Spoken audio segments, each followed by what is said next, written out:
Good evening, everyone, and welcome to BT's Fly Tying Friday. Tonight, we're the guest tiers. We're going to be doing our go-to hopper patterns, and part of that process is knotted rubber legs. We'll be going into that. We're going to go into the weeds on knotted rubber legs. Hi, we're the BTs from Boise, Idaho, and up first tonight is my lovely wife, Gretchen, tying an easy version of the same fly that I'll be tying. And do you want a recipe or do you want your materials first? Let's do the recipe. Okay. This is tied on a dry fly hook, 2X through 4X, size 12 through 6. We're tying on an 8, 3X, wasn't it? Yeah. And the thread is yellow. The head is poly yarn, bullet style, and I'm going to use gray. I'll show you one in green though. Body is yellow foam strip wrapped. The wing is brown foam that I 2 millimeter. Legs are rubber legs, and not gonna knot them, and thread color. The fly was just part of the of our easy trout fly series.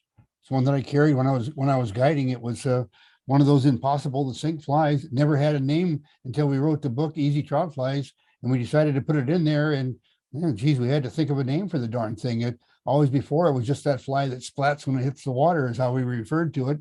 And because it does make a bit of a commotion when it hits the water. But anyway, when we were preparing that chapter and needed to have a name for the fly, we were watching a movie, an old movie on television with Debbie Reynolds called The Unsinkable Molly Brown. Well, the Molly Hopper was born, and that's how it got its name of all the crazy things, watching a rerun on television. Let's go to the materials. Here's our thread. It's the yellow thread that we're going to be using. And this is a little heavier thread. Is this a 3/0 that we're using? Yeah, it's 3/0. And the hooks, 3XL, rubber legs. It's my poly yarn. Roadmap flies here that I tied. This one is the gray one. That's what we're going to be doing. I'm going to be doing tonight. And this is one with the yellow wing. They're both the same. They're not necessarily a pretty fly, but they're a good fishing fly. So that's what we're looking for today, is a good fishing fly. I'm going to start the base wrap right close to the eye.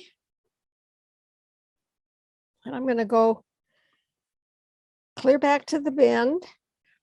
Let's start out by getting some of this yellow foam, and I'm going to take it and cut a 45-degree angle. And I want it on the kind of on the back bottom side. So take it, see how it just kind of comes around to the bottom there. That's the way I like it. It makes it come around easy when I start wrapping it. So we'll go forward now.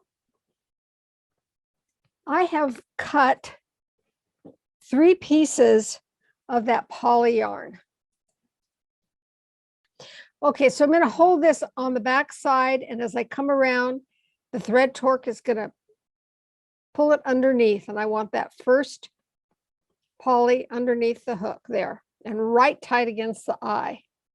Then I'll take the other 2 and we'll just put them right here on the top. And I want them wrapped pretty close to the eye. And that's going to be our bullet head right there.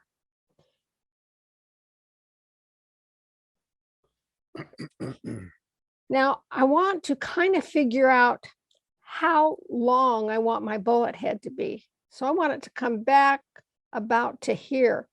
So the next thing I'm going to do is tie on this brown foam for the wing.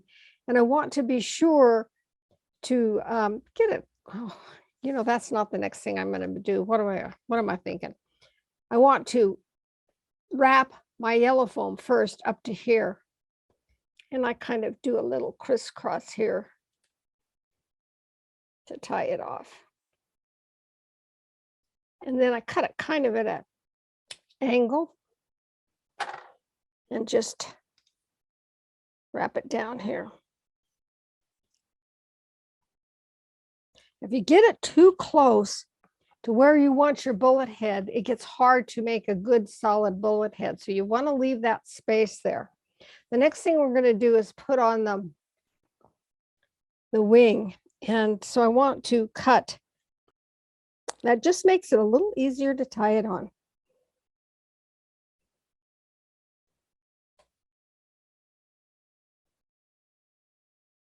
Now there's two ways I could have done this. I could have cut this to length and rounded the back before tying it on, but I seem to be a little more successful if I do it this way. Then I don't have to worry about gauging the right length. So what I do is I get to this point and I just cut it off. So let me turn this so you can see what I'm doing. And then I'll just shape it a little bit. I'm trying not to cover it up, but it's hard to cut it and allow you to see what I'm doing. There, just rounded it a little bit.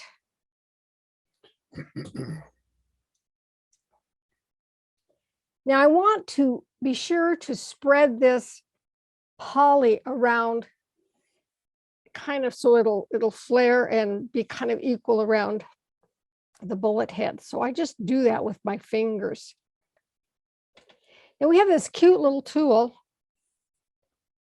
that Al made with rubber. I don't know what's that rubber that you made anyway. It's just tubing I got at the hardware store. Tubing, and then it's so you just can take this and push this. Ouch. I just stuck myself with the hook.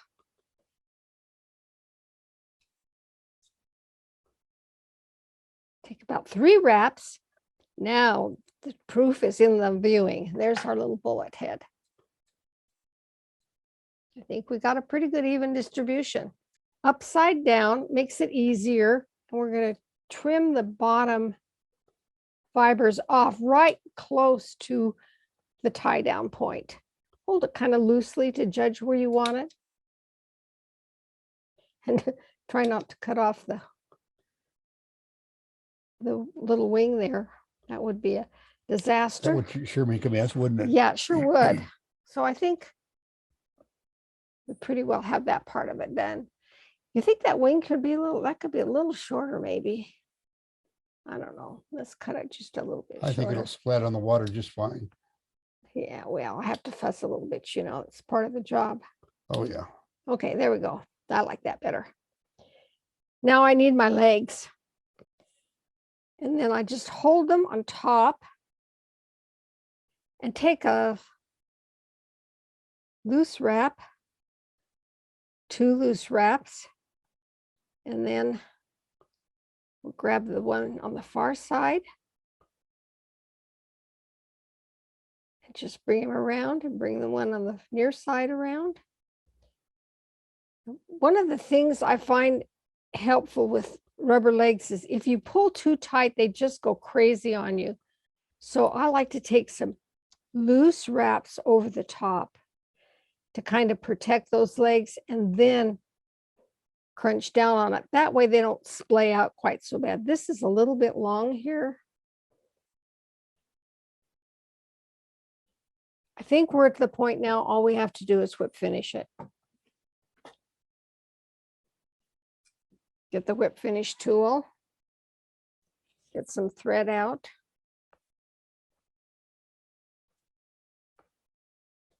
Do a good whip finish starting back, and each rotation goes forward. Do 4. That should be good. And there's our Molly hopper.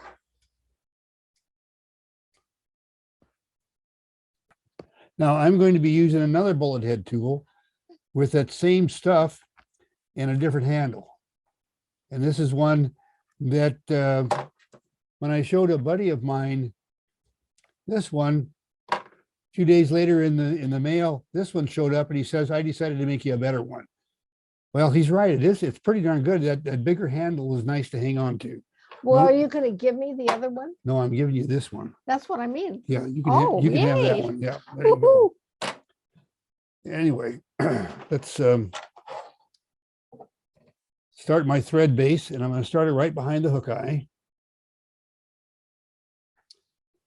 Okay, this fly is one I call a half head, and I learned over the years, again, trying to cut corners to get back on the water with clients rather than tying flies that took time.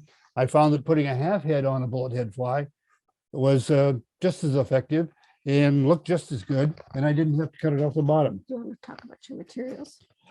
Probably a good idea. Yeah, go to the materials there. Yep.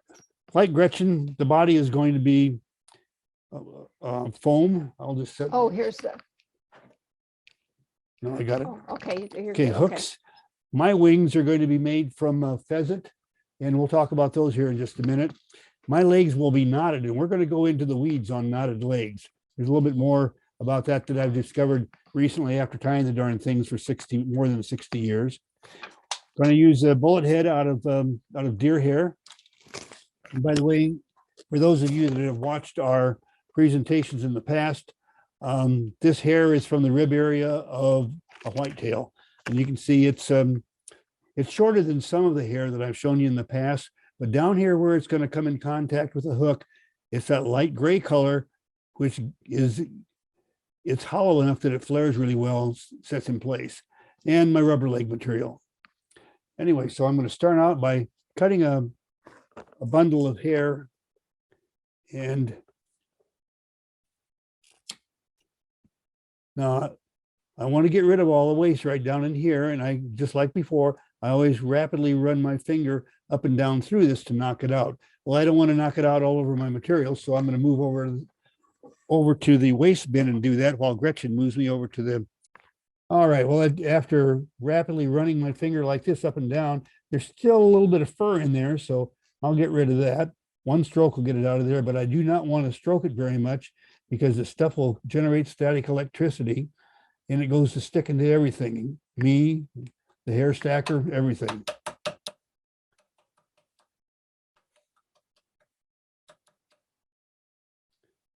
And I'll just get ready to pull my stacked bunch of hair out. And some of the really short fibers that I didn't get out before need to be pulled out now. And that's just, there we go. Now I have all fibers that are about the same length. I'll get that one out of there. And now we're going to measure it for length, and I want to measure it for the length of the hook. That'll give me, I've learned over time, that'll give me a head that's just about the way I want it. Now I'm just going to cinch that into place. Again, really tight stuff that I'm doing here. I want to keep that on top of the hook, so I'm really hanging very tight onto the base ends here with my left hand. Okay, trim that out. Trim off that. Okay, that looks pretty good. And it also, it may look like it's gone around the hook, but the truth of the matter is it's mostly just across the top 3/4, if you will, and a little bit on the bottom where there's no hair. And you'll notice that Gretchen was using poly instead of hair, but she cut all the hair off the bottom anyway, because we want the body to show through. Now I'm going to do something a little different than Gretchen did, in that I'm going to tie my foam right here on top, right up against the waist from that bullet head, and wrap all the way to the back. And the reason I'm doing that is that I want as much bulk on the top side of the hook as I can get. I mean, I don't want to go overboard with it, but I want the bulk to be up there, because the more bulk that's on top, the less problem I'm going to have with it trying to turn over in the water on me. So let me just wrap forward. And now I'm going to wrap this out, and I'm going to go a little further into an explanation on what Gretchen talked about, and that is wrapping this loosely. Not loosely, that's the wrong term. Let me wrap it tight, then I'll show you what happens when you really cinch it down. It makes a nice, smooth looking body. Look at that. Oh, that looks really good. Nice, smooth, tight, and it's going to sink, except the hair will be what will hold it up. Now let me back up here, because I've already made a mess out of the back part. Back here, you'll see when I wrap the body that now what I do is I push the material into place with my finger. Push it around there, not pull it around. I just use my fingers to get it up a little bit further on the side so I can push it around the hook.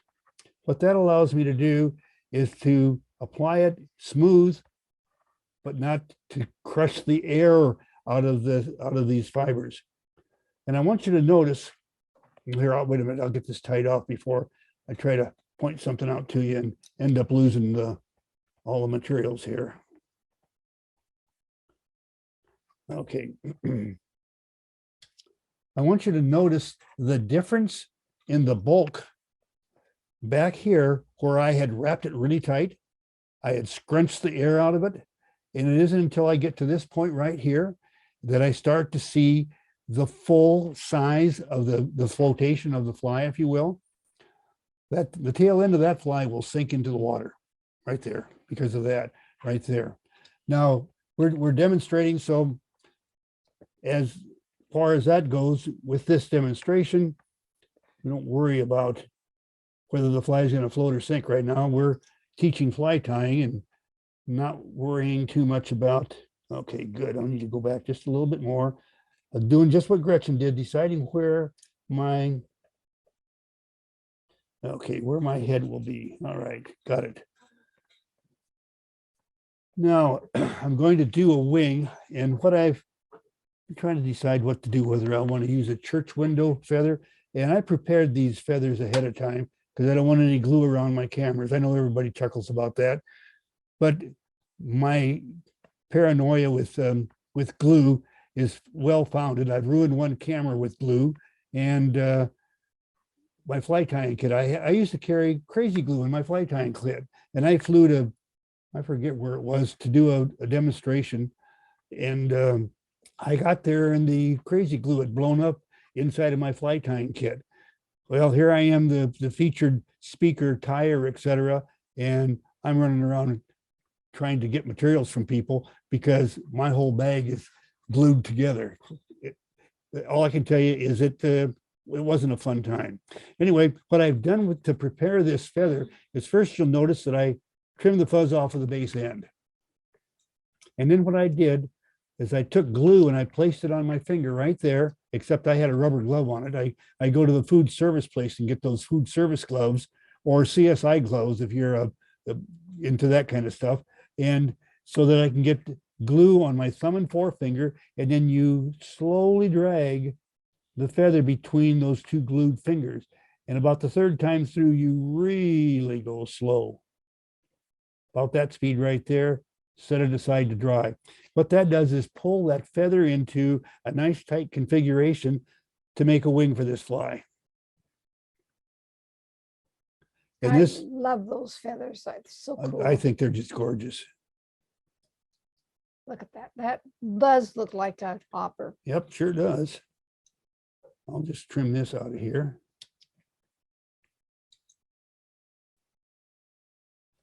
Now we're going to just do our bullet head, our half head.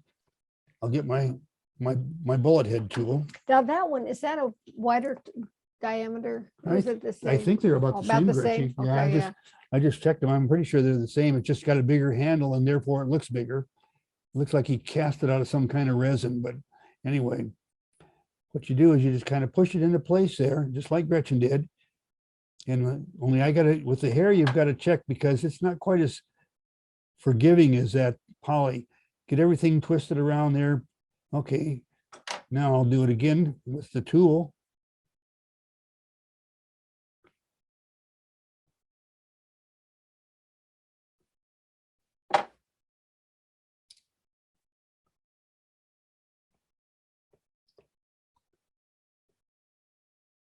All right, there we go. There's our half head. Now let me set this all aside. We're going to get some leg material out, and we need to talk about legs for a bit. And I'll just set this aside for the moment. Notice that I can just, That looks so cool. I can move my bobbin up just like that, and then it holds the fly for me. So I'll just set that aside.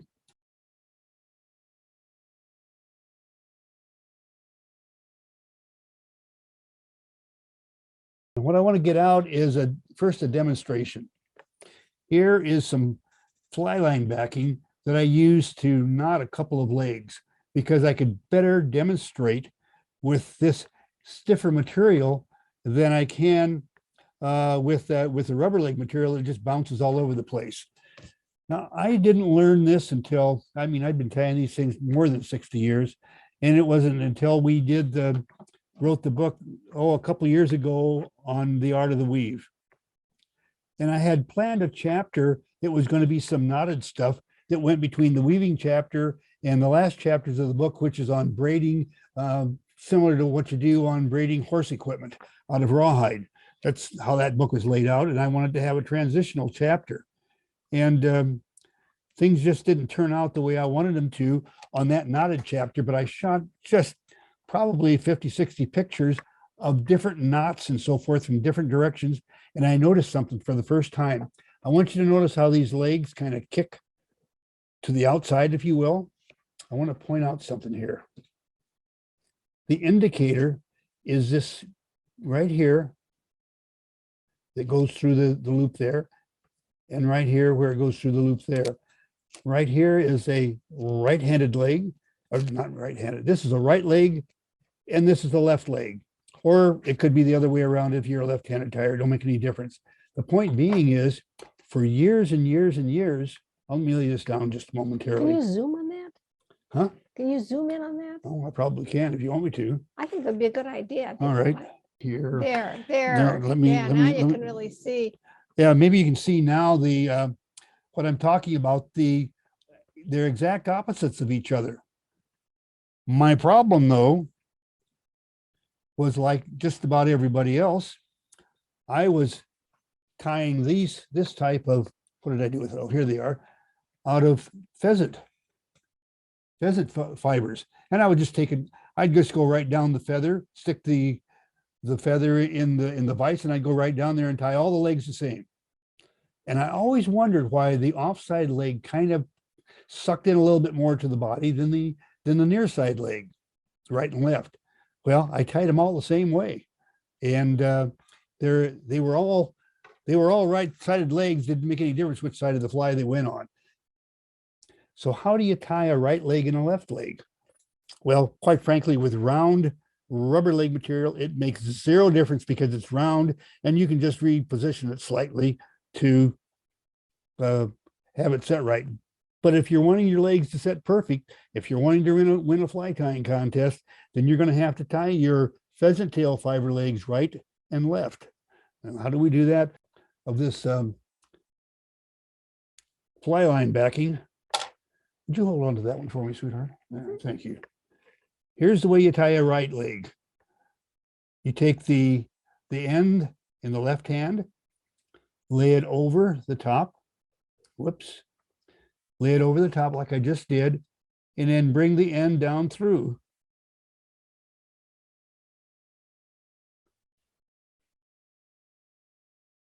And I just tied a right-handed leg. Now, how do I go about tying a left-handed leg? Well, I do the same thing, but from the other direction. Again, I bring this time the right-hand side over the end like I'm holding it right there, and then bring this down and through.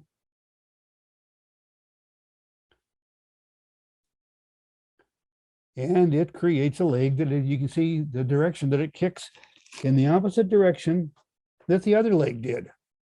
Like I said, it makes zero difference when you're tying with round stuff or round rubber leg material, because you can reposition it, but it makes a difference in the way they set on the fly. Just like that, the way they set on the fly will be determined whether they're right or they're left and which side of the fly they're tied on. Okay, I know that's going into the weeds a heck of a lot further than anybody needs to worry about. But if you're wondering why your fly, which was a knotted leg fly, didn't win the contest and somebody else's did, take a look at the knot. now we're down to tying our legs. Well, I've already got instead of trying to hold bouncy rubber leg material, I've tied a couple of them, but I have a right and a left. And I'm just going to be tying them on the fly. And we're going to switch now from the knotted legs. We're going to talk about buffer zones. Yeah, I know this sounds crazy. Gretchen alluded to it just a little bit ago, and we're going to take you into that right now. And what I'm going to do is I'm going to start on the offside, and I'm going to tie my leg on the offside there with snug but not tight wraps. Oh, by the way, I want you to notice something, that if I pull on that, it gets skinnier. I mean, it's pretty obvious. It's just a rubber band. You pull on it, it gets skinnier. You let go of it, and it comes back to its normal diameter. Okay, that's going to be something that we're going to deal with here in just a moment. And again, soft wraps. In fact, I want you to notice what happens to the leg if I put a tight wrap on it. In fact, it's already turned clear over and around. It'll probably go around again. See if I can get it to rotate another time. Just by thread torque, it's almost impossible to set a leg in place that's being with tight wraps. I tried every trick, tried to dream up tricks, lay awake at night trying to come up with them, all that stuff, and years, and never could come up with it until we come up with the buffer zone system. Now the buffer zone system is I tightened that offside one too much. Let me loosen it just a little bit. Snug but not tight. Okay, and here we go. Snug but not tight when I put this one on. And now we can position them around the way we want. I can pull that back and forth, and give it a twist if I want. Well, that's looking good. And what we do then is position it where we want using those softer wraps. And now we're going to use those softer wraps as an interface between the tight wraps and the leg itself. So let me put a couple of more softer wraps in there. And now I'm going to come down with hard wraps. All it does is cinch everything in place, but those legs stay the same. They don't twist on you. That's the buffer zone system. That's how you can keep those legs sitting just the way you want them. And of course, you can kick them up in the air, tilt them down, all that stuff. But anyway, right now, I'm just going to tie this off. Let's see, get out my whip finish tool.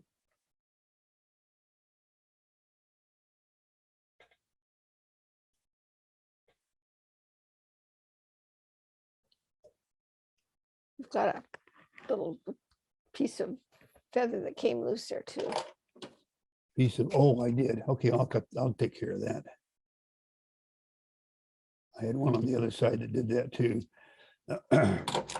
Yep. Okay, and there we go with just another, we call it the half head. And all it is an adaptation of the Henry's four copper that Mike Lawson developed back when, except we got rid of the body made out of folded over elk. He did an extended body with folded over elk, and that was quite frankly a pain in the neck to tie. And I like the foam body better because it floats forever.